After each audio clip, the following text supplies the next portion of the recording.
আল্লাহ বলছে তোমাদের কারো কাছ থেকে বাপ ফুত সংসারের কারো কাছে আমি তোমাদেরকে রিজিক দেওয়ার জন্য তোমাদের সহযোগিতা চাই না। নাহনু নারযুকুক, আমি একাই সকলকে রিজিক দেব।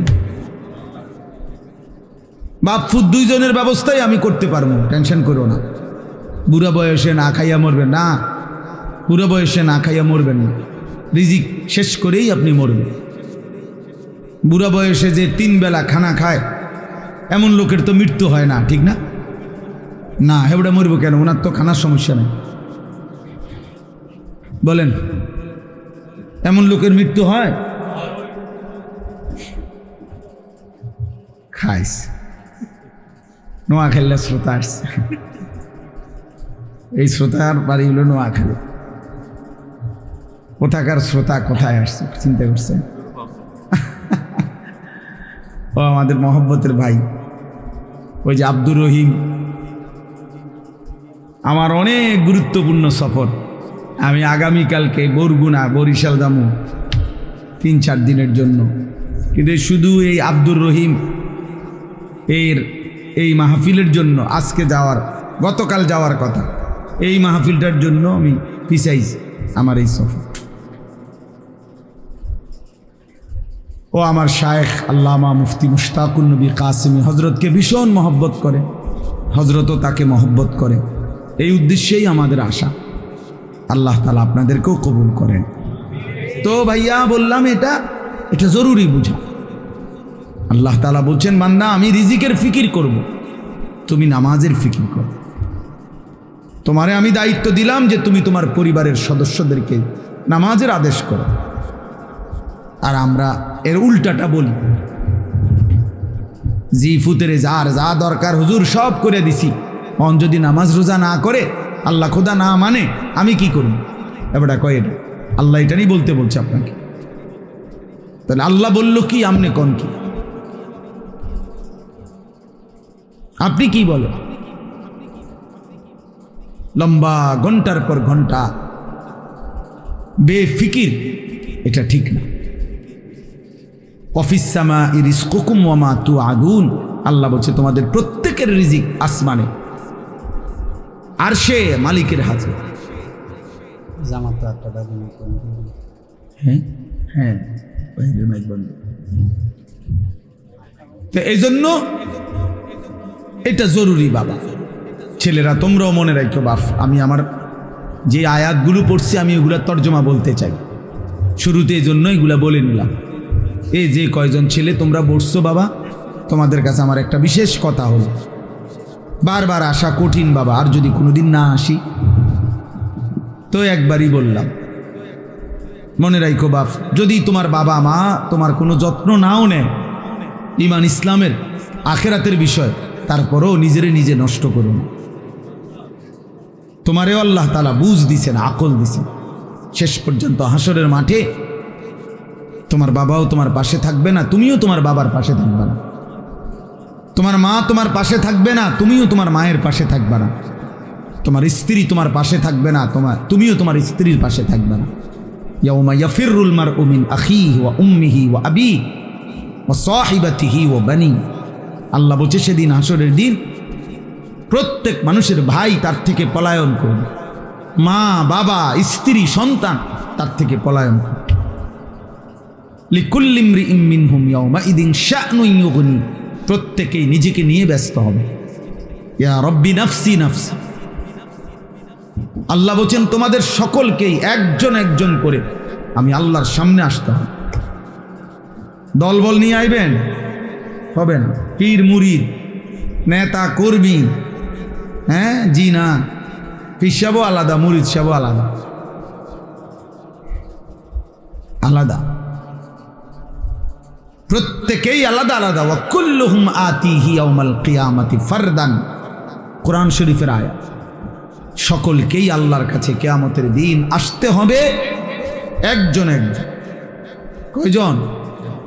একজন, ফারদান, ওয়াহিদ ওয়াহিদ, একজন। এজন্য মনে করো তোমার বাবা খেয়াল করে নাই, মা তোমার খেয়াল করে নাই, তুমি নিজের হাতে নিজের মোবাইল দেখে দেখে, নারী দেখে দেখে, ছবি দেখে দেখে অশ্লীল উলঙ্গ দৃশ্য দেখে দেখে অসভ্যতার মধ্যে ডুবে গিয়ে নষ্ট হয়ে গেছে। একদিন ফিরতে চাইলেও আর ফিরতে পারল না। গুনাহ বড় সাংঘাতিক। গুনাহ মানুষকে একসময় হতাশ করে দেয়। কত মানুষ আছে এ হারাম প্রেম করতে করতে একটা সময় আত্মহত্যা করে। কালকে রাত্রে এক ছেলের সাথে আমি কথা বলছি। এই ছেলে বলতেছে, হুজুর আমি আত্মহত্যা করতে চাই। আস্তাগফিরুল্লাহ, তুমি কি কও? এই পরিমাণ জিনা এবং ব্যভিচার, হারাম এবং গুনাহের মধ্যে লিপ্ত যে এখন আর ভাল লাগতেছে না কিছু। অনেক সান্ত্বনা দিছি, দাওয়াত দিছি আমার মাদ্রাসায়, তুমি আইসো। অল্প বয়সী নওজোয়ান ছিল। এজন্য গুনাহ শেষ পর্যন্ত তোমারে হতাশ করে দিবে, অস্থির বানায় রাখবে। নারী ছবি, হারাম দৃশ্য, কসম আল্লাহর, আমরা কিতাবে বারবার পড়ছি, মানুষকে সুকুন দেয় না,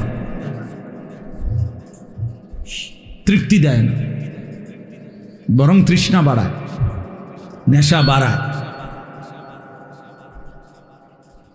গুনার মাত্রা আরো বাড়ায়, কিন্তু শেষ পর্যন্ত তৃপ্ত হয়। এই জন্য এক গ্লাস পানিতে মানুষ তৃপ্ত হয়, এক সাগর মদ খেলেও নেশাখোর তৃপ্ত হয়। তুমি খবর নিয়ে দেখো, একজন স্ত্রী, একজন মহিলা, একজন স্ত্রী দিয়ে একজন মানুষের 60 বছর চলে যায়, কিন্তু হারাম ছবি যে দেখে, হারাম নারীর দিকে যে আকর্ষণ, সারা পৃথিবীর নারী উলঙ্গ করে দেখলেও তার তৃপ্তি হয়। হারাম তৃপ্তি দেয়, গুনাহ তৃপ্তি দেয় না, সুকুন হয় না, সুকুন। কোরআন শরীফ আল্লাহ বলছে, ওমিন আয়াতিহি আন খালাকা লাকুম মিন আনফুসিকুম আজওয়াজান লিতাসকুনু ইলাইহা। কোরআনের আয়াত ভাইয়া, আল্লাহ বলছে আমি প্রত্যেকটি পুরুষের জন্য তার দেহের অংশ থেকে আমি আল্লাহই কুদরতিভাবে তার স্ত্রীকে সৃষ্টি করেছি। কেন? লিতাসকুনু ইলাইহা, যেন তার স্ত্রীর মাধ্যমে সে সুকুন, তৃপ্তি, প্রশান্তি পেতে পারে। এজন্য আল্লাহর কসম, এটা ব্যতীত, হালাল স্ত্রী ব্যতীত, হালাল এই সম্পর্ক ব্যতীত অন্য যেই কোনো রকমের পৃথিবীর সবচেয়ে সুন্দরী নারীও যদি হয়, সুকুন মিলবে না, প্রশান্তি মিলবে না, স্বস্তি মিলবে না। আল্লাহর সাথে সুকুন, মনে রাখেন, প্রত্যেক মানুষের হৃদয়ের প্রশান্তি, চোখের ঘুম, মানুষের তৃপ্তি আল্লাহর পক্ষ থেকে আসে। আর হারামের মাধ্যমে, আল্লাহর অবাধ্যতার মাধ্যমে এটা হয়। এমনি মনে হয় আর কি সে হাসে, নর্তকী নাচে, মনে হয় সিনেমার নর্তকী কত রঙে আছে, কত খুশিতে আছে। না ভাইয়া, ওদের ব্যক্তি জীবন বড় অন্ধকার জীবন, ওদের একাকী জীবন বড় অন্ধকার জীবন। বাইরের এই হাসি এ তো টাকার বিনিময়, বাইরের এই সাজগোজ এ তো টাকার বিনিময়। তার এই হাসির মধ্যেও টাকা, তার এই নাচের মধ্যেও টাকা, তার এই পোশাকের মধ্যেও টাকা, তার এই অশ্লীল অঙ্গভঙ্গির মধ্যেও কি, এ তো উপার্জনের জন্য হাসে। কিন্তু একাকী জীবন বড় কঠিন, একাকী জীবন বড় দুঃসহ। নয়তো সিনেমার নায়িকা আত্মহত্যা করে কেন? তার কি সুখের অভাব কি? আত্মহত্যা করে কেন? তার তো টাকার অভাব ছিল না। আমি তো দেখছি 400 কোটি টাকার মালিক অঝরে বাচ্চার মতো কাঁদে। 1-2 টাকা, 400 কোটি টাকার মালিক অঝরে কাঁদে, অঝরে। ব্যক্তি জীবন বড় কঠিন, একাকী জীবন বড়, রাত গভীরের একাকী জীবন দুঃসহ। এজন্য সব ছেলে মনে রাখো, কষ্ট পাইবা। আল্লাহকে যারা ডাকো না, যারা নামাজ পড়ো না, একটা সেজদা দিত মন চায় না, নাফরমান, মনে রাখো সুখ মিলবে না। জাহান্নাম তো মিলবেই, দুনিয়াও সুখ মিলবে না। রং তামাশার এখন কেউ বলে না, কেউ ডাকে না, কেউ ফেরাচ্ছে না, তুমি টাংফাং করতে আসো, বেশি দিন থাকবে না,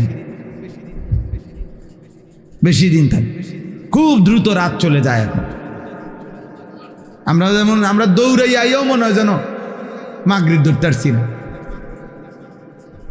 এমন সমস্যা।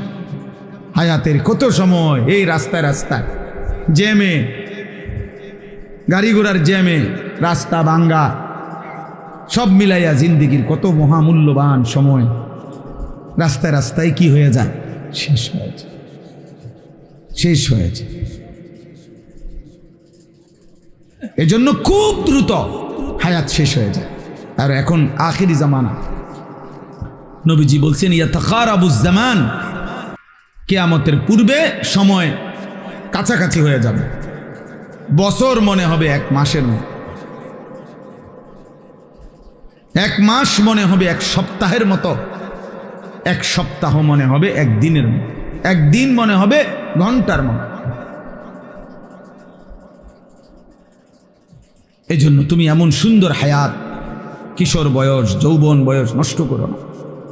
আর বয়স্কদেরকে বলি, বাবা, আল্লাহ তাআলা যাকে একটু হায়াত বেশি দিছেন তাকে আল্লাহ দয়া করে হায়াত দিছেন। কোরআনে আল্লাহ বলছেন, আমি মানুষকে সকলকেই, কোরআনের মধ্যে সূরা গাফির, এই সূরার মধ্যে আছে, আমি সকলকেই বৃদ্ধ পর্যন্ত পৌঁছাই না। বুঝেন নাই কথা?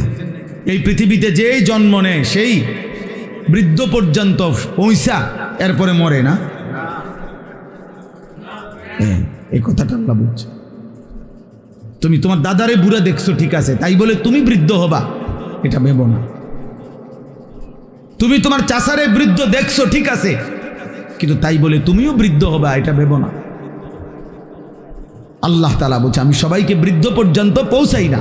ওয়ামিনকুম মান ইউতাওয়াফা মিন ক্বাবলু, আমি অনেককেই এই চলমান ধারায়, শিশু, কৈশোর, শৈশব, যৌবন, এরই মধ্যেই অনেককে মৃত্যু দিয়ে দেয়। সব ফুল আম হয় না, মুকুল ঝরে যায়, ছোট ছোট আমগুলো সবগুলো বড় হয় না, বড় বড় আমগুলো সবগুলো পাকে না, ঝরে যায় বেশি, শেষ পর্যন্ত টিকে থাকে অল্প। কিন্তু প্রথম যে সময় মুকুল বইল বাইরই ছিল যে পরিমাণ, ওই পরিমাণ যদি আম একদম পাকত কি অবস্থা হইতো? বুঝেন নাই কথাটা? এটা বুজুর্গানে দিন নসিহত করছেন যে, হে যুবক, তুমি ভেবো না তুমি বৃদ্ধ হবে, আবার সময় মিলবে না। রাস্তার একটা অ্যাক্সিডেন্ট তোমারে কবরে পৌঁছাইবে, মোটর সাইকেলের একটা অ্যাক্সিডেন্ট তোমারে কণিকের মধ্যে কবরে পৌঁছাইবে, সামান্য থেকে সামান্য কোনো দুর্ঘটনা মালিকের ফয়সালায় তোমারে কবরে পৌঁছাইবে। এজন্য বেঁচে থাকাই অনিশ্চিত, মরে যাব এটাই নিশ্চিত। হয় এখন নয় তখন, হয় আজ নয় তো কাল, এই ঘন্টায় নয় তো পরের কোনো ঘন্টায়। হযরত ওমর রাদিয়াল্লাহু তাআলা আনহু বলতেন, আমরা কিতাবে পড়ছি, উনি বলতেন, শোনো, প্রতিদিন ঘোষণা হয়, মাতা ফুলান, মাতা ফুলান, আজ অমুকের মৃত্যু হলো, আজ অমুকের মৃত্যু হলো। ওয়ালা বুদ্দা মিন ইয়াউমিন ইউকালু মাতা ওমর, শোনো, একদিন এমন ঘোষণা হবে যে আজ ওমরের মৃত্যু হলো। এই ঘোষণাও হবে একদিন। এই ঘোষণা যে মুয়াজ্জিন গত 10 বছর মৃত মানুষের ঘোষণা করছে, একদিন তার নামটাও ঘোষণা, একদিন তার নামটাই অন্য কেউ বলবে, অমুক মসজিদের মুয়াজ্জিন সাহেব মারা গেছে। যে ইমাম সাহেব গত 30 বছর জানাজা পড়াইছে, একদিন অন্য কেউ ওই ইমাম সাহেবের জানাজাও। আমার আব্বা 43 বছর এক মসজিদে ইমামতি করছে, কত মানুষের জানাজা পড়াইছে, তো সেই বাবার জানাজাও হয়েছে, অন্য কেউ, আমার বড় ভাই পড়াইছে। এজন্য খামখেয়ালি করো না বাপ। কেন এই একটা মোবাইল দেখতে দেখতে নষ্ট হয়ে যাইবা? কেন অপরিচিত নারী দেখে দেখে নিজেরে শেষ করে দিল? ওই নারী তো রাস্তার নারী, বেহায়া বেপর্দা নারী। আপনারা যারা আছেন উপার্জন করেন, আপনি কেন হারাম খাচ্ছেন? এই পৃথিবীর কোনো হারামখোরও তো তার পরিবারের সব চাহিদা পূরণ করতে পারে নাই। আপনি পারবেন কেন? কেন সুদ খান? কেন কিস্তি নেন? কেন হারাম খান? ওজনে কম দেন, মিথ্যা বলেন, বাটপারি করেন, অবৈধ উপার্জন করেন, বলেন হারামখোর। কই এই পর্যন্ত একটা নাফরমানের, একটা হারামখোরের প্রমাণ দেখান পৃথিবীতে যে উনি ওনার জীবনের সব চাহিদা পূরণ করে গেছে? আছে কোথাও কেউ? আমরা তো সারা পৃথিবীর ইতিহাস আলহামদুলিল্লাহ বারবার পড়ছি। আমার জীবনে আমি সবচেয়ে বেশি যদি কিছু পড়ি আল্লাহর কোরআন রাসূলের সুন্নাহর পরে অন্য কোন বিষয়ে সবচেয়ে বেশি পড়ছি যদি বলা হয়, আমি ইতিহাস সবচেয়ে বেশি পড়ছি। এখনো পড়ি, আমার অভ্যাস এটা। এই পৃথিবীর ইতিহাস বারবার পড়ছি। কত রাজা, কত মহারাজা, কত গল্প, কত ক্ষমতাধর, কত বাদশাহ, তারা কেউই তাদের চাহিদা পূরণ করে যাইতে পারে। বাদশাহ ইস্কান্দার বলা হয় যে উনি দিগ্বিজয়ী বাদশাহ ছিলেন। এত বড় বাদশাহ, সারা পৃথিবীব্যাপী যারা বাদশাহী করছেন, উনি মৃত্যুর পূর্বে ওনার খাদেমকে বলছিলেন যে আমার মৃত্যুর পরে তোমরা আমার লাশ কাফনের কাপড় পরাইয়া আমার দুইটা হাত খালি রাখবা, কাফনের কাপড় থেকে আলাদা রাখবা, আর আমার লাশটা খাটের মধ্যে করে এরপরে পুরা রাজধানীটা লাশটা আমার ঘুরাইবা, আর দুইটা হাত যেন খালি থাকে, মানে কাফনের কাপড়ের বাইরে থাকে, এমনি ঘুরাইয়া নিবা, নিয়া এরপরে দাফন করে। তো লোকেরা দেখছে ওনারে এভাবে ঘুরাইয়া নিছে। তো ওই জামানার যারা বুজুর্গ আল্লাহর প্রিয় বান্দারা ছিলেন তারা চিৎকার দিয়া অঝরে তখন এই দৃশ্য দেখে কাঁদতে শুরু করছে। তো লোকেরা জিজ্ঞাসা করছে, হুজুর আপনারা কাঁদেন কেন? বলছে, হায় শোনো, বাদশাহ ইস্কান্দার বুঝায় গেল যে আমার মতো দিগ্বিজয়ী বাদশাহ যখন কবরে যায় খালি হাতে,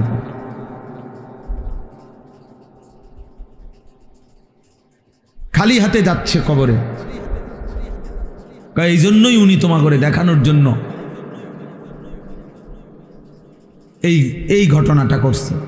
বলছে যে এত বড় বাদশাহ যদি খালি হাতে যায় তা আমি আর তুমি কি নিয়ে যাই? হ্যাঁ, এই জন্য প্রত্যেকেই নিজেকে নিয়ে ভাবেন, নিজেকে নিয়ে ভাবেন। শুধু শুধু শুধু শুধু চা দোকানে বসে বসে এই মানুষের বদনাম, মানুষের বদনাম, মানুষের বদনাম, মানুষের বদনাম, এরপরে আইসা ভাত খায়, নিজের ঘরে ঘুমায়। এটা ইমানদারের জীবন না, এটা সুস্থ স্বাভাবিক মানুষের জীবন। আল্লাহ তাআলা আমাদের জন্য শ্রেষ্ঠতম 4টা দৌলত আল্লাহ আমাদেরকে দিয়েছেন, 4টা নিয়ামত আল্লাহ আমাদেরকে এমন দিছেন, এই 4টি জিনিস যদি কারো কাছে থাকে খোদার কসম সে পথভ্রষ্ট হইতে পারে না, সে পথ হারা হইতে পারে না। সেই 4টা জিনিস কি? 1 নাম্বার আল্লাহ আমার রব, 2 নাম্বার মুহাম্মদ সাল্লাল্লাহু আলাইহি সাল্লাম আমার রাসূল, 3 নাম্বার কোরআন আমার কিতাব, 4 নাম্বার ইসলাম আমার ধর্ম। এই 4টি নিয়ামত আল্লাহ যার রব, মুহাম্মদ সাল্লাল্লাহু আলাইহি সাল্লাম যার রাসূল, কোরআন যার কিতাব, ইসলাম যার ধর্ম, সে পথভ্রষ্ট হবে কেন? সে জাহান্নামী হবে কেন? সে দুশ্চরিত্র হবে কেন? সে লম্পট হবে কেন? সে চরিত্রহীন হবে কেন? বলে তাহলে আমরা যারা কমপক্ষে এখানে বসছি, আমরা কি এটা বুঝি না যে আমাদের এই 4টা নিয়ামত আল্লাহ দিছেন? আমাদের রবকে, আমাদের রসুলকে, আমাদের কিতাব কি? আমাদের ধর্মের নাম কি? তাইলে পথ হারাবে কেন? নাফরমান হবে কেন? আল্লাহর অবাধ্য হবে কেন? আল্লাহ তো আমাদেরকে শ্রেষ্ঠ, আল্লাহ সর্বশ্রেষ্ঠ, মুহাম্মদ সাল্লাল্লাহু আলাইহি সাল্লাম তিনিও সর্বশ্রেষ্ঠ, কোরআন এটাও সর্বশ্রেষ্ঠ, ইসলাম এটাও সর্বশ্রেষ্ঠ, আমরাও সর্বশ্রেষ্ঠ উম্মত। তাহলে উম্মত যেমন খাইরে উম্মত, সর্বশ্রেষ্ঠ উম্মত, উম্মতকে নিয়ামতও দিছে সর্বশ্রেষ্ঠ নিয়ামত। সবই তো 100-100 দিছিল আমাদেরকে, আমরা ছেড়ে দিলাম কোরআন। বুড়া মিয়া, বুড়া মানুষ, সকালটা না হইতে সাদওয়ানে দরবারে খবর হইত, খবর শুনবো, দেশের খবর, সিএনজি উল্টাইছে, বাস কাইতিয়ে গেছে, অমুখানে মারামারি হইছে, তমুখানে আগুন লাগছে। তো আপনি জান আগুন লাগছে, খবর তো পাইলেন, এখন কি আগুন নিবান? কথা বোঝেন না? এমনি চিটাগাঙে একটা সিএনজি উল্টাইয়া গেছে, আপনি দৌড় দেন না? সিএনজিটা আপনি আলগি দিয়া ধরেন গিয়া, আপনি না খবর শুনলেন? বলেন, এই খবরের জন্য ব্যস্ত, অথচ খবর শুনে আপনি কি করলেন? কিন্তু আপনার আখিরাতের খবর কই? আপনি যে অজু করেন, এই অজু ঠিক মতো হয় কিনা? আপনার ফরজ গোসল ঠিক মতো আদায় হয় কিনা? আপনার রুকু, আপনার সেজদা, আপনার সূরা, আপনার কেরাত, আত্তাহিয়াতু ঠিক মতো পড়তে পারেন না, দুরূদ শরীফ ঠিক মতো শুদ্ধ বলতে পারেন না, দোয়ায়ে মাসুরা শুদ্ধ বলতে পারেন না, সুবহানাকাল্লাহুম্মা এটা ঠিক মতো বলতে পারেন না, রুকুর তাসবিহ, সেজদার তাসবিহ এগুলোও শুদ্ধ বলতে পারেন না। অসংখ্য মুসলমান, লাখ লাখ মুসলমান এত ভুল, এত অশুদ্ধ নিয়ে বাবা নাম্বার মিলবে কিংবা আখিরাত কেমনে মিলবে? আল্লাহর কসম বলি, কোরআনে আল্লাহ বলছে, কোন আমল অশুদ্ধ হলে, ভুল হলে খোদার কসম ওই আমল আল্লাহ কবুল করে না। যার সূরা কেরাত অশুদ্ধ, তার নামাজ হয় না, হয় না, হয় না। বেটা আমি বললাম হয় না। বুড়া মিয়া, তুমি 90 বছর পড়ো, আপনি 90 বছরও আপনার নামাজ হবে না। আমার নাম আনিসুর রহমান, আমি বলুন, মস্কারি পাইছেন ইসলাম? হ্যাঁ, আপনি আপনার মন মতো সোনবিলাজিম সোনবিলাজিম সোনবিলাজিম, আর আপনার ফেরেশতা আপনি নেকি দিয়া ফুরেল, আপনি তামসা পাইছেন?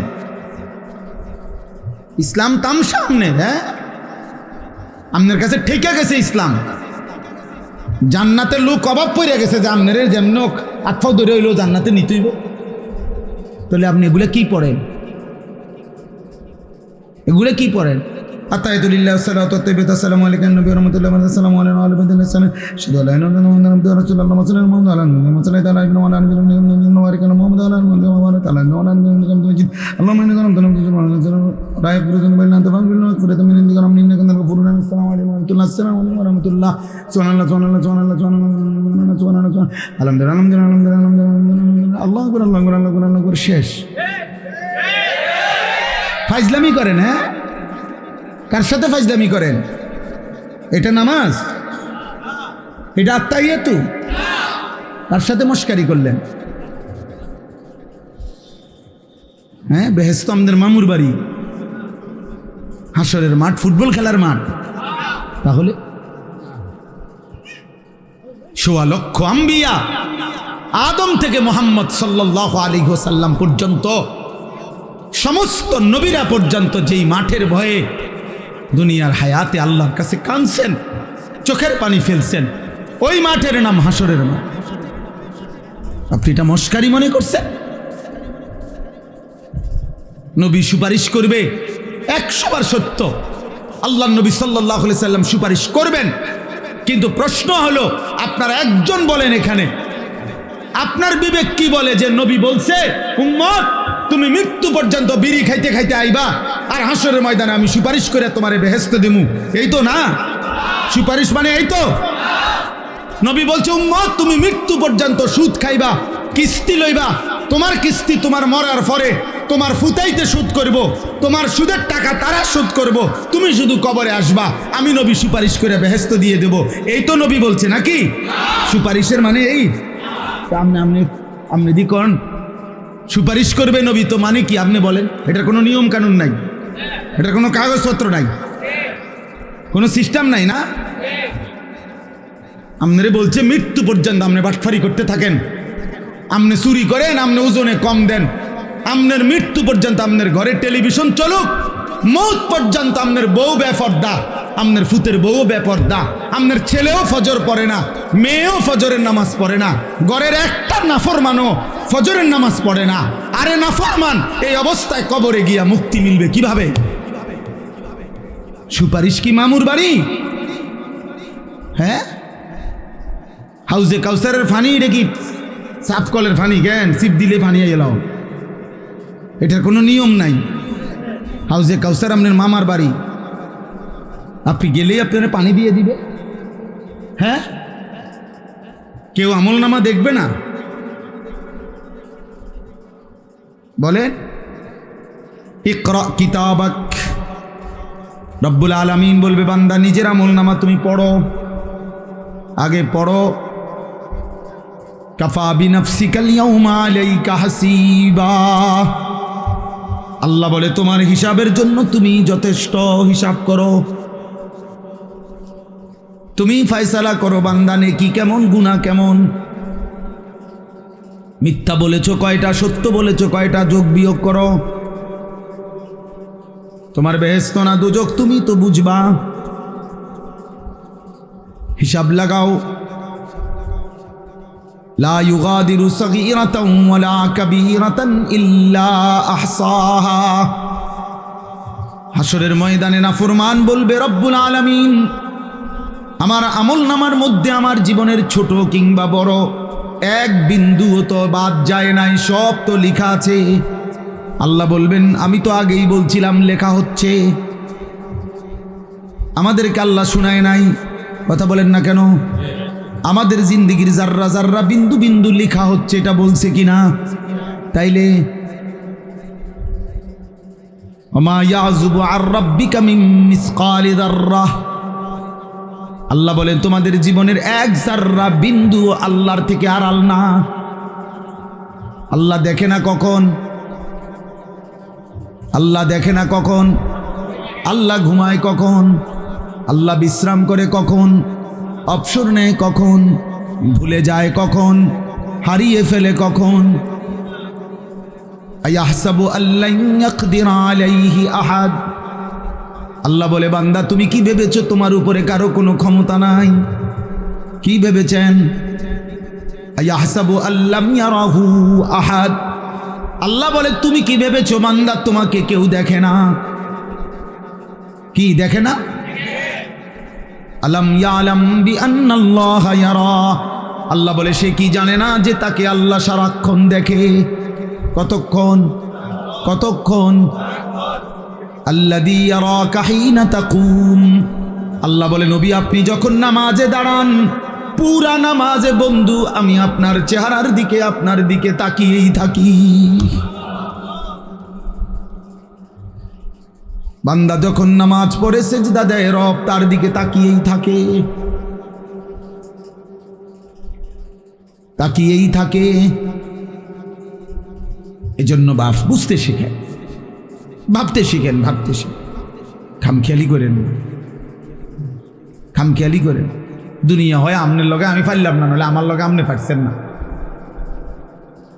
কিন্তু রাত সবারই ভোর হয়ে যাবে, মজলুমেরও জালেমেরও, ঠিক না? বাসর ঘরেও ভোর হয়, বাসর রাতেরও, ফাঁসির রাতেও, বাসর রাতও ভোর হয়, ফাঁসির রাতও কি হয়? তাহাজ্জুদের যে রাত কাটায় তার রাতও ভোর হয়, মদের আড্ডায় জুয়ার আড্ডায় নারীর আড্ডায় যে রাত কাটায় তারও তো ভোর হয়। কোনো রাত থেমে থাকে না, কোনো রাত থেমে থাকে না, কিন্তু আখিরাত একবারই, আর ফিরবে না দুনিয়া। আল্লাহ আমাদেরকে হেফাজত করেন। আমি মনে করাই দিলাম ইনশাআল্লাহ আমার শায়েখ আসবেন, বয়ান করবেন, আমি মনে করাই দিলাম ভাইয়া, সবক দিলাম, আখেরাত ভুলে গেলে চলবে না যুবক, আখেরাত ভুলে গেলে চলবে না বাবা। বয়স্ক মুরব্বী, ছেলের হিসাব দিয়েন না, বিল্ডিংয়ের হিসাব দেখাইয়েন না, ঘর দুয়ার জায়গা জমির হিসাব করবেন না, সেজদার হিসাব বলেন। ঘরের মানুষ 6 জন, নামাজ পড়ে কয়জন সেটা বলেন। আপনার ফ্যামিলিতে যে 6 জন আল্লাহর কোরআন সহি শুদ্ধ পড়তে পারে কয়জন সেটা বলেন। ঘরের মহিলা 4 জন, পর্দা করে কয়জন ওরে বলেন।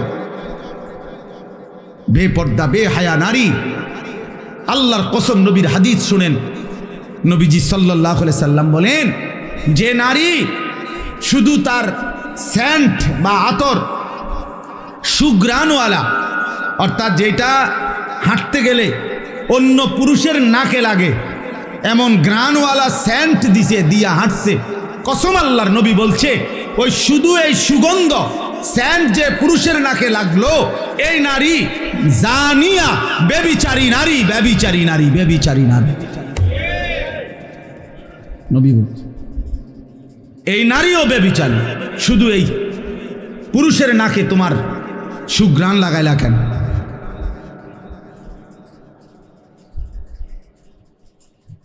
তো আল্লাহ নবী সাল্লাল্লাহু আলাইহি ওয়াসাল্লাম বলছেন এই পৃথিবীতে কোন পাপের কারণে আল্লাহ সবচেয়ে বেশি রাগ করে? নবীজি বলছে আজ-জিনা, ব্যভিচার। পুরুষ কিংবা নারী যখন ব্যভিচার করে, জিনা করে, আল্লাহ সবচেয়ে বেশি গুসা হয়। এই জন্য ইসলামে সবচেয়ে ভয়ানক শাস্তি কোন পাপের? এই জিনা। এর চাইতে ভয়ঙ্কর কোনো শাস্তি নেই। বিবাহিত নারী, বিবাহিত পুরুষ যদি হয়, পরকিয়া হারাম, স্বামী আছে কিন্তু অন্য পুরুষের সাথে সম্পর্ক, স্ত্রী আছে কিন্তু অন্য মহিলার সাথে সম্পর্ক, এরকম পুরুষ বা নারী বিবাহিত যদি জিনা করে, পাথর মেরে তারে হত্যা করো। আর অবিবাহিত ছেলে মেয়ে যদি জিনা করে, ইসলামের শাস্তি হলো চামড়ার বেত দিয়ে, চাবুক দিয়ে 100 বেত্রাঘাত করো সকলের সামনে। একাকী করলে হবে না, সমস্ত মানুষের উপস্থিতিতে, মানুষ যেন সেটা দেখে। কোরআনে বলছে, কোরআন শরীফের সরাসরি আয়াত, আপনার কাছে যেটা যেমনই মনে হোক, এটা আল্লাহর বিধান, এটা শরীয়তের ফয়সালা। তাহলে এই জন্য আল্লাহ তাআলা সবচেয়ে বেশি গুসা হয় নারী পুরুষের হারাম মেলামেশা, নারী পুরুষের হারাম সম্পর্ক। আজকে নওজোয়ানের চরিত্রের, চেহারার, মোবাইলের এই আসক্তির মূল কারণ নারী। ক্লাস 8-এ পড়ো, মেট্রিকে পড়ো বেটা, 24 ঘন্টা মোবাইল লইয়া বসে থাকো, কি করো আমরা বুঝি না?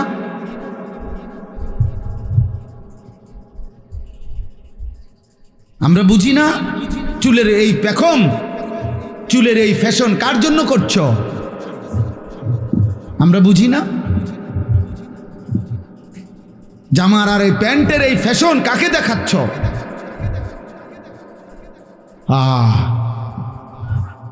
কি বুঝার তাও জানে না, কি ভুলে গেছে তাও ভুলে গেছে। আমার শায়েখ আল্লামা মুফতি মুশতাকুর নবী কাসিম হুজুর বলে, এটা ভুল না ভি ভুল গিয়া, ভুলে গেছে যে তাও ভুলে গেছে। আল্লাহ আমাদেরকে হেফাজত করে। আমরা রাসূলুল্লাহ সাল্লাল্লাহু আলাইহি ওয়াসাল্লামের মতো শ্রেষ্ঠতম নবী, কোরআনে এই আয়াতটা এই জন্যই শুধু পড়ছি। মক্কার কুরাইশরা বলতো নবীজিকে, নাউজুবিল্লাহ, পাগল। আল্লাহ তাআলা ওয়াদা করছে, কসম করছে যে বন্ধু আমি কসম করে বলছি, মা আনতা বিনিআমাতি রাব্বিকা বিমাজনুন, আপনার উপরে 24 ঘন্টা আমার নেয়ামত বর্ষিত হয়, এমন নেয়ামত প্রাপ্ত বন্ধু আমার, আপনি পাগল হইতে পারেন না। ওয়া ইন্না লাকা লাআজরান গায়রা মামনুন, আল্লাহ বলছে বন্ধু আপনি ধৈর্য ধরেন, আপনাকে যে যত মন্দ বলে প্রত্যেকটা মন্দের জবাবে আমি আপনাকে হিসাব ছাড়া অফুরন্ত পুরস্কার প্রতিদান দিতেই থাকব। এরপরে আল্লাহ বলছেন, এই আমার শেষ কথা শোনো যুবক, ওয়া ইন্নাকা লাআলা খুলুকিন আযীম, আল্লাহ বলছে, বন্ধু আপনি পৃথিবীবাসীর সামনে আমি আল্লাহ আপনার ব্যাপারে চ্যালেঞ্জ করলাম। আপনাকে আমি আল্লাহই সর্বশ্রেষ্ঠ সুমহান সর্বোচ্চ উত্তম চরিত্রে দিয়ে সাজিয়েছি, পাঠিয়েছি। এবার আমি আল্লাহ পৃথিবীবাসীকে চ্যালেঞ্জ করছি যে তোমরা যে আমার বন্ধুকে যে যাই বলছো, আমি আল্লাহ চ্যালেঞ্জ করলাম, যদি হিম্মত হয় তোমরা আমার রসুলের ৬৩ বছরের জীবনে একটা সেকেন্ডের উপরে তোমরা দেখো, পরীক্ষা করো, ১ সেকেন্ডের উপরে একটা লাল কালির দাগ বসানো যায় কিনা। গত ১৪৫০ বছরে এই পৃথিবীর কেউ পারেনি নবীর ১ সেকেন্ডের উপরে কোনো একটা লাল কালির দাগ বসাইতে পারে। নবীজির একটা নিঃশ্বাসের উপরে কেউ দাগ বসাইতে পারে নাই। যে মুহাম্মদ আরবির এই আচরণটা সুন্দর হয় নাই, উত্তম হয় নাই, এমন নাই। বরং আমরা কিতাবের মধ্যে পড়ছি যত উত্তম গুণ আছে, সব উত্তম গুণকে যদি বলা হয় আকৃতি ধারণ করো, যেমন বিনয়, সাহসিকতা, ধৈর্য, তাকওয়া, মনে করেন এগুলো উত্তম গুণ। যত উত্তম গুণ আছে সব উত্তম গুণকে যদি বলা হয় আকৃতি ধারণ করো, তাহলে যেই আকৃতিটা আসবে বারবার, সেই আকৃতিটাই হচ্ছে মুহাম্মদুর রাসূল সাল্লাল্লাহু আলাইহি ওয়াসাল্লাম। বিনয়ে যিনি সেরা তিনি মুহাম্মদ, চরিত্রে যিনি সেরা তিনি মুহাম্মদ, ধৈর্যে যিনি সেরা তিনি মুহাম্মদ, সাহসিকতায় যিনি সেরা তিনি মুহাম্মদ, লজ্জায় যিনি সেরা তিনি মুহাম্মদ, তাওয়াক্কুলে যিনি সেরা তিনি মুহাম্মদ, ইয়াকিনে যিনি সেরা তিনি মুহাম্মদ। সব রঙে, সব ঢঙে, সব গুণে, বাহ্যিক চেহারায় আর আত্মিক গুণে সব কিছুতেই তিনি শ্রেষ্ঠ। আঁচে খুবা হামা দারাম তু তনহা দারি। আল্লামা ইকবাল বলছে, নবী সোয়া লাখ আম্বিয়ার যত গুণ একা যদি আপনার মাঝে খুঁজি, আপনি সব, আপনি একাই সব। আঁচে খুবা হামা দারাম তু তনহা দারি, আপনি একাই সব, আপনি একাই সব। মুসার যত মোজেজা আপনার মাঝে আছে, ঈসার যত মোজেজা আপনার মাঝে আছে, আদম থেকে নিয়ে ঈসা সব নবীর যত বৈশিষ্ট্য আপনি একার মাঝে সব আছে। এত বড় শ্রেষ্ঠতম রাসূল আল্লাহ আমাদেরকে দিছিলেন। একটা একটা সুন্নাত আমাদের অনুসরণ করার কথা, মাথার চুল থেকে পায়ের নখ পর্যন্ত, ঘর থেকে জীবনের শেষ প্রান্ত পর্যন্ত, কিন্তু আমরা প্রত্যাখ্যান করছি। আজকে আপনাদের কাছে আমি এটাই বলে গেলাম, রাসূলুল্লাহ সাল্লাল্লাহু আলাইহি সাল্লামকে যদি কেউ ভালোবাসেন, ভালোবাসার দাবিতে আমি ধাক্কাধাক্কি করতে চাই না, ভালোবাসার দাবিতে আমি ঝগড়া করতে চাই না, বাকি আমি এতটুকুই শুধু বুঝাই, ভালোবাসার দাবিতে নবীজির সুন্নাতের অনুসরণ আপনাকে করতে হবে। নবীজির একটা একটা সুন্নত অনুসরণ যে করে সেই কেবল নবীজিকে ভালোবাসে। যার মধ্যে নবীজির সুন্নাতের অনুসরণ নাই, সে ভালোবাসার দাবিতে ধোঁকাবাজ, ধোঁকাবাজ, ধোঁকাবাজ, ধোঁকাবাজ, মিথ্যাবাদী, মিথ্যাবাদী, মিথ্যাবাদী, মিথ্যাবাদী।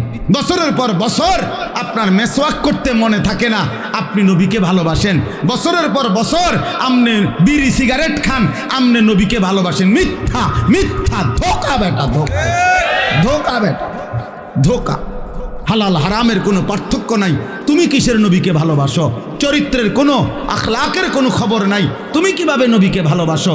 তোমার স্ত্রী বেপর্দা, তুমি কেমনে নবীকে ভালোবাসো? তোমার ঘরে প্রত্যেক দিন রঙিন টেলিভিশনে নাচ গান, নর্তকীর ছবি, বউ বাচ্চা, জিফুত, নাতি নাতনি সিনেমা দেখে, নাটক দেখে, সারা দিন সারা রাত টেলিভিশনে। তুমি কেমনে নবীকে ভালোবাসো? তুমি চা দোকানে টেলিভিশনে বসে বসে নর্তকী দেখো, তুমি কেমনে নবীকে ভালোবাসো?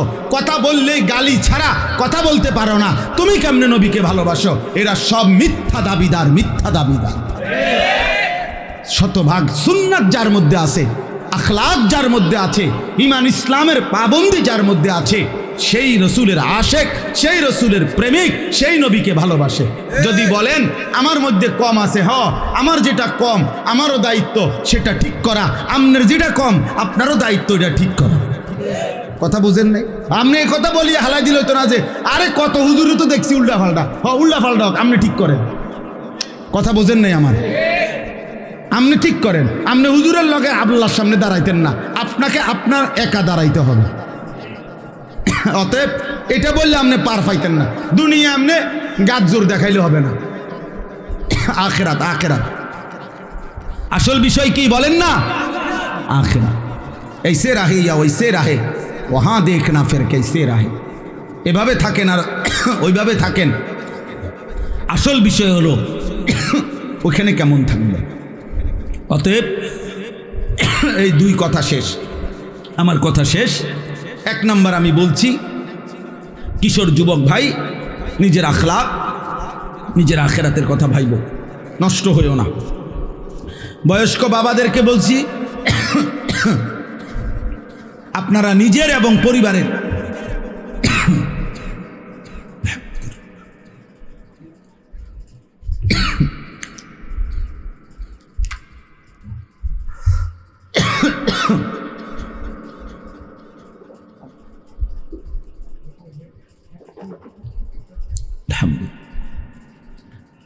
নিজের এবং স্ত্রী সন্তানের ব্যাপারে ঈমান, আমল, নামাজ, আখিরাতের ফিকির করবেন, বলেন ইনশাআল্লাহ।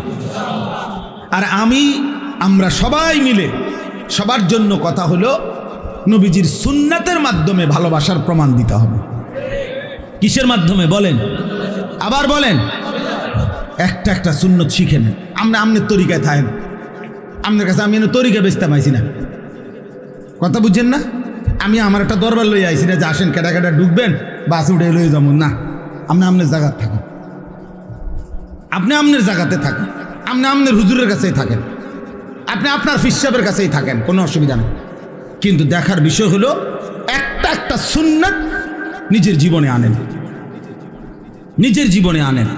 রাসূলুল্লাহ সাল্লাল্লাহু আলাইহি সাল্লামকে মানদণ্ড বানান, নবীজিকে অনুসরণীয় বানান, আর কোনো ঝগড়া থাকবে না, আর কোনো ফিতনা হবে না। আল্লাহ আমাদেরকে হেফাজত করেন, আল্লাহ আমাদেরকে কবুল করে নেন, আল্লাহ আমাদেরকে কবুল করে নেন। আমরা সব সময় এটা বলেই যাই, আমরা সারা মাস, আমরা সব সময় আমরা এটা বলেই যাব, আমরা সারা বছর সারা মাস নবীকে ভালোবাসি, আমরা প্রতিদিন ভালোবাসি। প্রতিদিন সুন্নাত যে অনুসরণ করে সে নবীকে সারাক্ষণই ভালোবাসে। আল্লাহ তাআলা আমাদেরকে বুঝার তৌফিক দান করেন। ইনশাআল্লাহ এশার নামাজ হবে, এরপর আবার যথারীতি ওলামায়ে কেরাম নসিহত করবেন। আমার প্রিয় ভাই হযরত মাওলানা মুফতি ইউসুফ বিন ইকবাল অনেক অনেক সুন্দর বয়ান করে, অনেক সুন্দর। মাওলানা অনেক বড় আহলে ইলম, আপনারা তার বয়ান শুনবেন। এবং সর্বশেষ আমার শায়েখ আরিফ বিল্লাহ হাকিমুন নফস আল্লামা মুফতি মুশতাকুন নবী কাসিমি হজরতের বয়ান শুনে দোয়া করে এরপরে যাবেন। আল্লাহ তৌফিক দান করেন, কবুল করেন, আমিন।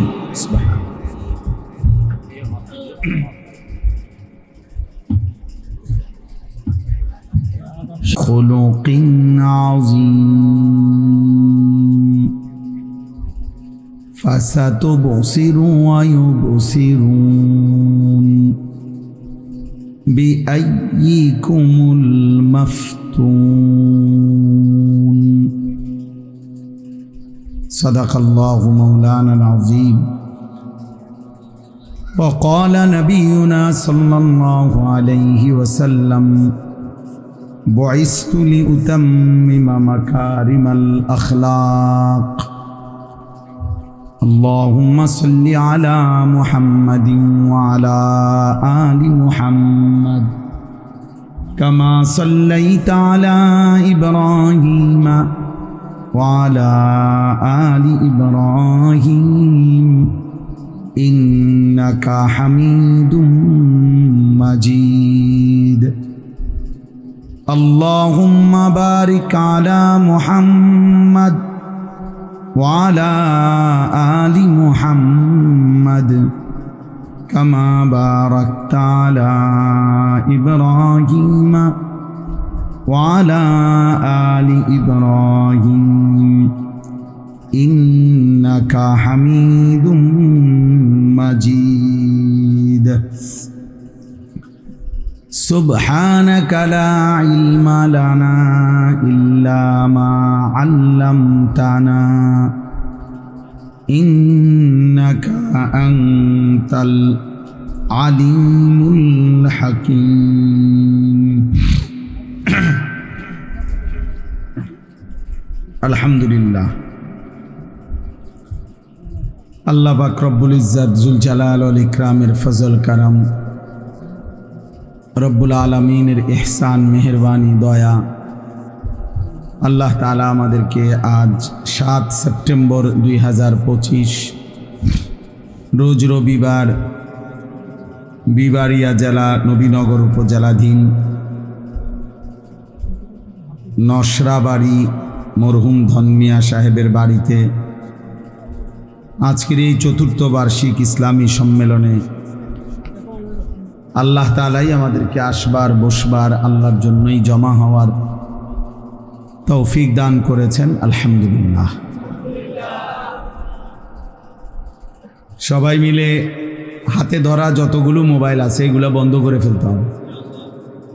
একজনও মোবাইল হাতে ধরে রেখে ভিডিও বা রেকর্ড করা যাবে না।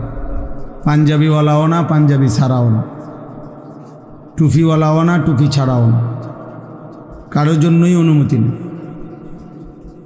এজন্য দয়া করে ভাইয়া, ছেলেরা, নওজোয়ান প্রত্যেকেই আল্লাহর কথা মনোযোগ দিয়ে চোখের দিকে তাকায়া শুনলে বরকত হবে। কোরআন সুন্নাহর ইলমে অর্জনের জন্য প্রথম শর্ত হলো আল ইস্তিমা, মনোযোগ দিয়ে শোনা। 5টি জিনিস একত্র হলে ইলম হয়। 1 নম্বর হলো আল ইস্তিমা, মনোযোগ দিয়ে শোনা। সুম্মাল ফাহমু, এরপরে 2য় নম্বর হলো এটা বুঝার চেষ্টা করা যায়, আমি বুঝলাম কিনা, আমাকে কি বলতে চাইল। না বুঝলে আবার প্রয়োজনে শুনে নাও, আবার জিজ্ঞেস করে নাও। 3 নম্বর হলো সুম্মাল হিফজু, এরপর এটাকে মুখস্থ করা, আত্মস্থ করা, মুখস্থ করা। সুম্মাল আমালু, 4 নম্বরে এরপরে হলো সেটাকে আমলে পরিণত করা। এরপরে সুম্মান নাশরু, অন্যের কাছে সেটা পৌঁছানো। এই 5টা, মনোযোগ দিয়ে শোনা, বুঝা, মুখস্থ করা, আমলে পরিণত করা, অন্যের কাছে পৌঁছানো। এই 5টা হক যখন আদায় হবে তো ইলম হবে, কোরআন সুন্নাহর ইলম হবে। হযরত ওমর রাদিয়াল্লাহু তাআলা আনহু তিনি বর্ণনা করছেন যে সূরা বাকারা পড়তে আমার মোট 8 বছর সময় লাগছে। তাই 8 বছর কি করছে? একটা সূরা পড়তে কি 8 বছর লাগে? তাইলে মানুষ তো এক রাত্রেও কোরআন শরীফ খতম করে ফেলে, 1 বছর। হযরত উসমান রাদিয়াল্লাহু তাআলা আনহু এক দাঁড়ানোতেই তাহাজ্জুদে রাত্রিবেলা 1 রাকাতেই পূর্ণ কোরআন শরীফ 1 খতম পড়ছে। তাহলে সেটা আবার এটাই কি ওইটাই কি? তার মানে সূরা বাকারার মধ্যে আল্লাহ তাআলা যে কথাগুলো বলছেন সেগুলো পূর্ণ জিন্দেগির সাথে মিলাইতে, আমলে পরিণত করতে 8 বছর সময় লাগছে। এই জন্য সত্যিকার অর্থে ইলম অর্জনের জন্য কোরআন সুন্নাহর লম্বা সময় মনোযোগী হইতে হয়, ধারাবাহিক। এমনি আসলো বক্তা যখন যারে ভাল লাগে, যে যার ভক্ত, কেউ সুরের ভক্ত, কেউ গজলের ভক্ত, কেউ জোরে বক্তৃতা দেয়, কেউ জোরে চিৎকার মারে, কেউ জোরে হুঙ্কার মারে, কেউ স্লোগান মারে, ইত্যাদি ইত্যাদি। সেটা ভিন্ন বিষয়। এটা তো হলো আমি বক্তা চাইলাম, আইয়া রং চাইলাম, এক এক বক্তার এক এক তামসা দেখলাম, কিন্তু আমার নিজের জন্য কিছু নিলাম কিনা, আমার জন্য আমি কিন্তু গ্রহণ করলাম কিনা, এটা হলো মূল বিষয়। একজন বক্তাকে মনে করেন আমারে 10 লাখ মানুষ চিনে, তাহলে আপনার লাভ কি? এতে আপনার লাভ কি? আমারে 1 কোটি মানুষ চিনলে আপনার কি? আপনার ফায়দা কি? আর আমারে কেউ না চিনলে আপনার অসুবিধা কি? কিন্তু আপনার সমস্যা তো নাই। তাইলে এখানে বক্তা পরিচিত না অপরিচিত এটা তো মূল বিষয় না, বক্তা জনপ্রিয় না অজনপ্রিয় এটাও কোনো বিষয় না। মূল বিষয় হলো আমি আমার জন্য কি গ্রহণ করলাম, আমার জন্য কি নিলাম, এটা বহুত জরুরি বিষয় ভাই। এজন্য ছেলেরাও তোমরা বুঝতে শেখো বাপ। অগণিত ছেলে তোমরা আজকে এটা বুঝো না, নিজের ভালো, নিজের কল্যাণ, নিজের দুনিয়া আখেরাতের কামিয়াবি করণীয় এটা যে বোঝে না, আত্মভোলা, ও আহম্মক সার আর কিছু না, ও প্রতিবন্ধী, ও পাগল, মাথা খারাপ। এজন্য পাগল মানেই তো ওই ব্যক্তি যে পাগল দেখা যায়, ও নিজের জামা নিজে ছিঁড়ে ফেলে, চুল মোষ, চেহারা সুরত নোংরা ময়লা, তার মানে বেচারা নিজের ভালো বুঝতেছে না, এজন্যই তো সে পাগল, এজন্যই তো সে প্রতিবন্ধী।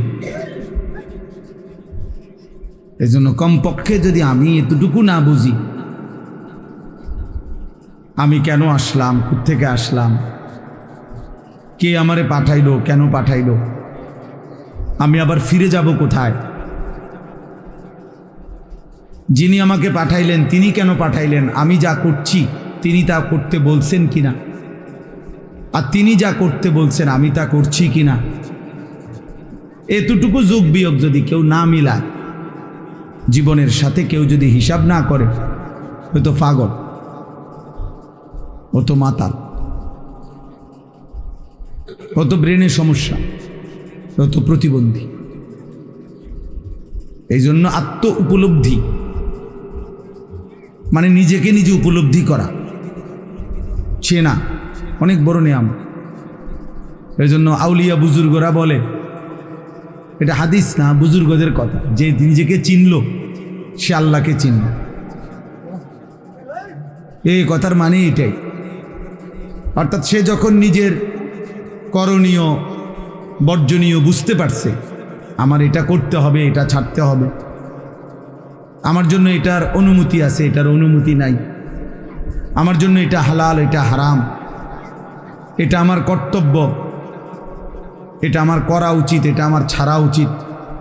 এই যে নিজের এই জিনিসগুলো যে বুঝে চিনে, তো সে আল্লাহকেও পেয়ে যায়। কারণ এইটাই তো ইবাদত, এটাই তো আল্লাহ তাআলার হুকুম। ওয়াহাদাইনাহুন নাজদাইন, কোরআনুল কারীমের মধ্যে আছে, আল্লাহ তাআলা বলেন, আমি বান্দাকে দুটি পথ আলাদা আলাদা আমি আল্লাহই সৃষ্টি করে বলে দিয়েছি, আমি দুইটা রাস্তা আলাদা বলে দিয়েছি, এটা হালাল, এটা হারাম,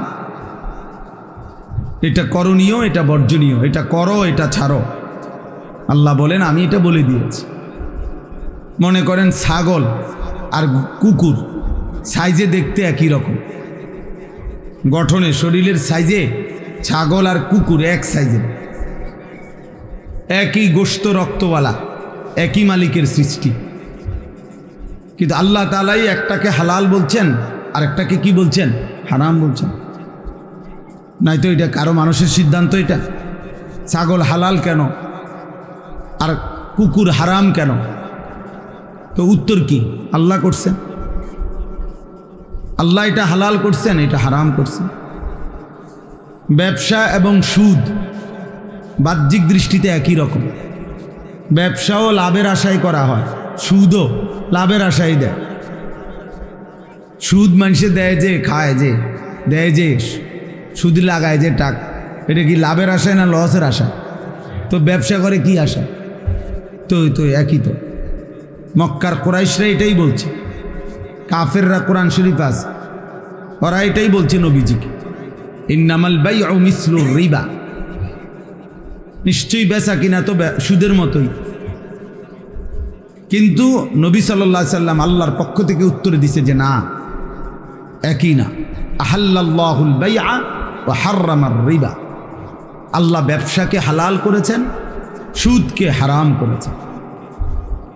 অতএব যুক্তি দিয়ে যদি বুঝেও ধরে তাইলেও আলহামদুলিল্লাহ, যদি বুঝেও না ধরে তাইলেও এটা মেনে নেওয়া আমার দায়িত্ব।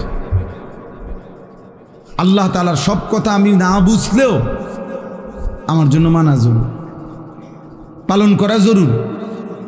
এটাই দিন, এটাই ঈমান, এটাই আমাদের দায়িত্ব। এজন্য মাহফিলের মূল মাকসাদ প্রত্যেকেই যেন আমরা নিজের ভালো, নিজের কল্যাণ, নিজের আখিরাত বুঝতে চেষ্টা করি। 16 বছর 18 বছর ছোট না, 14 বছর বয়সে সাহাবায়ে কেরাম যুদ্ধ করছেন। 16 বছর 17 বছর বয়সে সাহাবায়ে কেরাম পুরা যুদ্ধে অংশগ্রহণ করছেন, দুশ্মনের মোকাবেলায় লড়াই করছেন, ইসলামের বিজয় ছিনিয়ে আনছেন। উহুদের যুদ্ধে সর্বপ্রথম যিনি কাফেরদের বিরুদ্ধে তীর মারছেন হযরত সাদ ইবনে আবি ওয়াক্কাস রাদিয়াল্লাহু তাআলা আনহু, তিনি তখন মাত্র 17 বছর হয়েছেন। বদরের যুদ্ধে সবচেয়ে বড় দুশ্মন আবু জাহেলকে যে হত্যা করছে যারা, আমরা সবাই জানি যে ছোট ছোট দুটো বাচ্চা, পায়ের বুড়া আঙ্গুলের মধ্যে ভর দিয়ে ছোট বাচ্চা সাহাবীরা দাঁড়াইতেন যেন লম্বা দেখা যায়। উদ্দেশ্য কি? যুদ্ধ করার জন্য, যুদ্ধ থেকে পলায়নের জন্য, বরং যুদ্ধে অংশগ্রহণের জন্য। হযরত যায়েদ ইবনে সাবিত একজন সাহাবী রাদিয়াল্লাহু তাআলা, ওনার আম্মা ওনাকে যুদ্ধের জন্য নবীজির কাছে আনছেন। নবীজি দেখছেন ওনার বয়স তখন 13 বছর। আল্লাহ নবী সাল্লাল্লাহু আলাইহি সাল্লাম ফিরিয়ে দিয়েছেন, না, এত ছোট বাচ্চা নেওয়া যাবে না। আমরা কিতাবে স্পষ্ট পড়ছি হযরত যায়েদ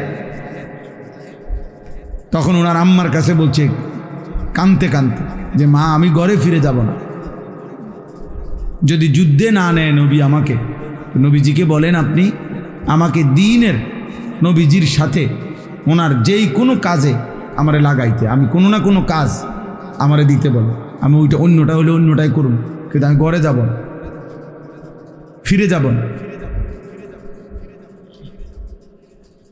আল্লাহ নবী সাল্লাল্লাহু আলাইহি ওয়াসাল্লামের কাছে বলছেন, নবীজি বললেন, উনি আবার ওনার আম্মা ওনাকে বলছেন নবীজিকে, ইয়া রাসূলুল্লাহ, আমার ছেলে ছোট হলেও কোরআন শরীফের অনেকগুলো সূরা মুখস্থ পারে। শুনাইছেন নবীজি, নবীজি এতে খুশি হয়েছেন, বুঝছেন সে অনেক মেধাবী।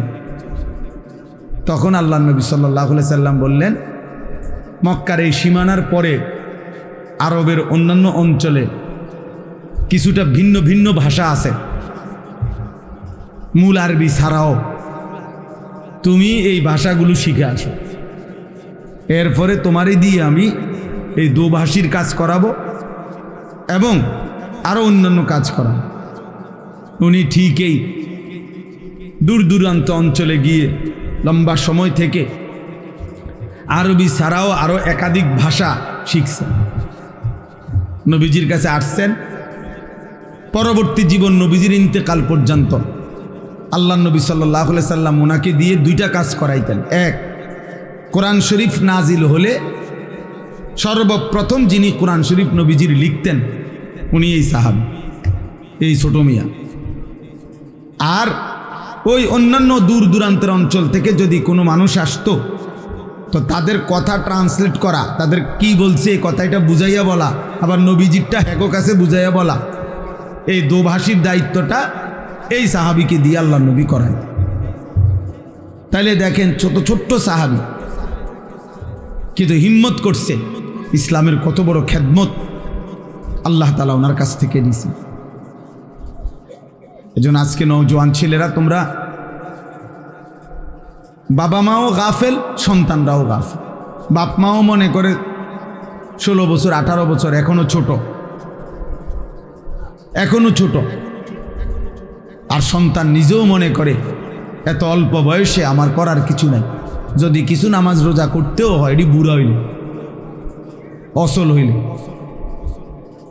এতে করে উম্মতের এই বড় অংশ, প্রজন্মের এই মূল যেই অংশ, যুবক শক্তি সামর্থ্যের মূল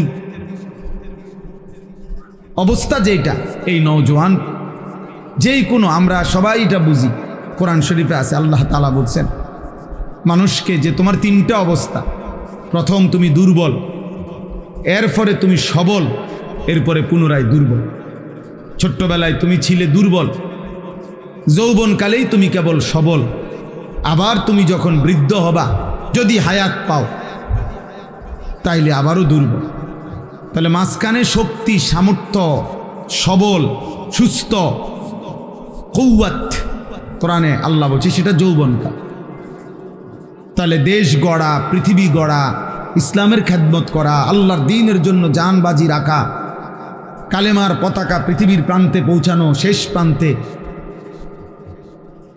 মজলুমের পক্ষে লড়া, জালেমের বিরুদ্ধে রুখে দাঁড়ানো, ইসলামের জন্য যত ত্যাগ, কোরবানি, সব কিছু করতে হবে এই যৌবনকাল।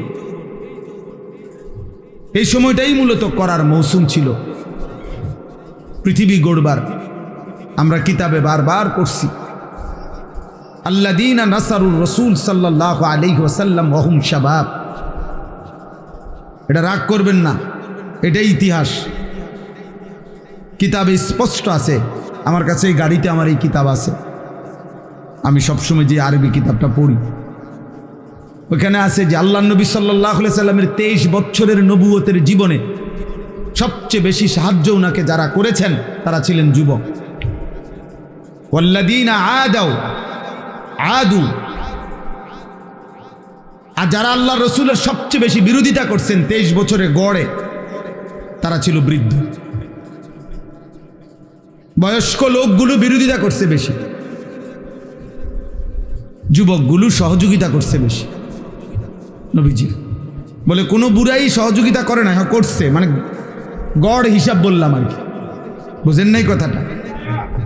সব বুড়া মানুষ দুশ্মনী করছে এটা না, আবার সব যুবক পক্ষে ছিল এটাও না, কিন্তু ইসলামের কাজে সবচেয়ে বেশি সহযোগিতা করছে নবীজিকে যুবকরা। হযরত আনাস ইবনে মালিক রাদিয়াল্লাহু তাআলা আনহু বলেন, কুন্না নাগজু মা রাসূলিল্লাহ সাল্লাল্লাহু আলাইহি ওয়াসাল্লাম ওয়া নাহনু শাবাব।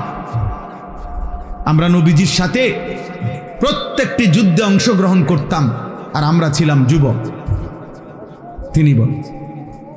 তাহলে এই জন্য ভাইয়া, মুসলমানের এই নওজোয়ান শ্রেণী যাদের বয়স 14, 16, 18, 20, 22, 25, বাবাদেরকেও বলি, বাস্তবিক অর্থে তাদের দ্বারা আরো অনেক কাজ হতো, ইসলামের অনেক খেদমত হইতো, দ্বীনের অনেক কাজ ওরা করতে পারত। যুবকের কোনো রাত হয় না, যুবকের কোনো দিন হয় না। কোনো নওজোয়ান 18-20 বছর বয়সে তার আবার রাত কি দিন, সে মন চাইলে ঘুমায়, আর যদি মন না চায় সারা রাতও জাগতে পারে, এতে তেমন কোনো অসুবিধা হয় না।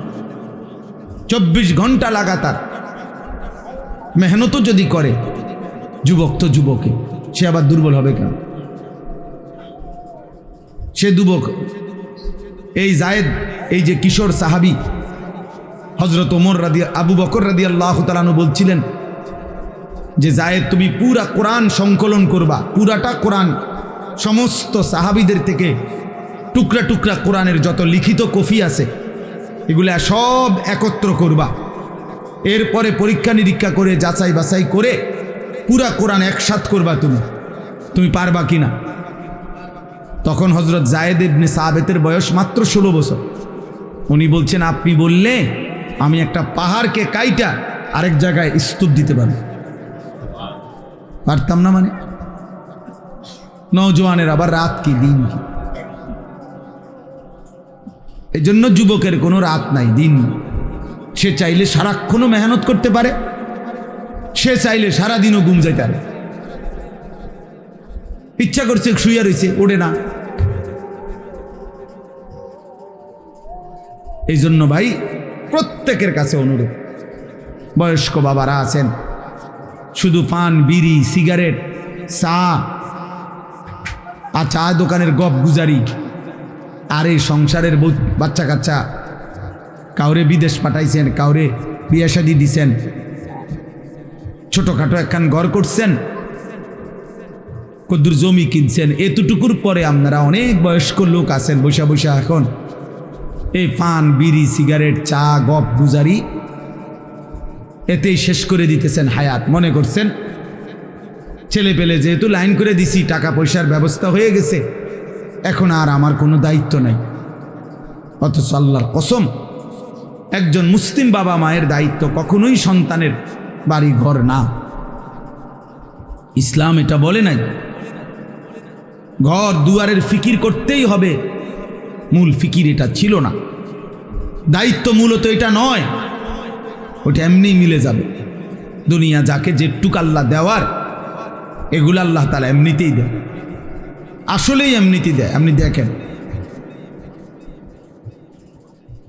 কিন্তু আল্লাহ তাআলা দায়িত্ব দিচ্ছেন ওয়ামুর আহলাকা বিসসালাহ ওয়াসতাবির আলাইহা। আপনি আপনার পরিবারের সদস্যদেরকে নামাজের আদেশ করুন এবং আপনি নিজেও নামাজের উপরে মজবুত থাকুন। লা নাসআলুকা রিজকা